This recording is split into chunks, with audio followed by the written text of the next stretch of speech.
there's a line in the Old Testament, you know, that the fear of God is the beginning of wisdom. And I can tell you one of the things that frightened me badly was the realization from reading Solzhenitsyn and a variety of other things that I was reading at the same time, that Dostoevsky as well, because he makes the same point.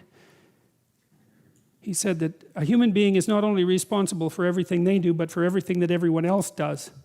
Now, you know, that's crazy, and he was an epileptic and a mystic, and that's a crazy thing to say. But it's also, there's something about it that's true, because if you were better, the people around you would be less worse than they are. And if you were good enough, you don't know how much better the people around you would be. And so, there's this idea too, you know, that Christ took the sins of the world unto himself. That's a complicated idea, man. I wrestled with that one for a very long time, but I think I figured out, at least in part, what it means.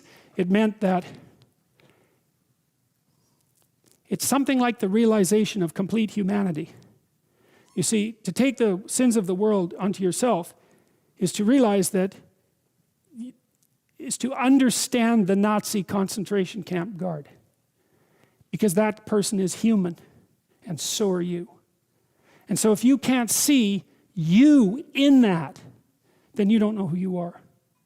And if you can see you in that, well, then you've started to take the sins of the world onto yourself, because you've actually started to take responsibility for those terrible things. You know, I think it's the motif of the motto of the Holocaust Museum in Washington. We must never forget. That's close. And I think, well, you can't forget. You can't remember what you don't understand. You will forget what you don't understand. And the question is, well, what are you supposed to remember about the Holocaust? It was a historical event, that 6 million people died. That's not what's to remember. What's to remember is that's what people can do. And you're one of them. And if you don't understand that you could do that, then you don't know who you are.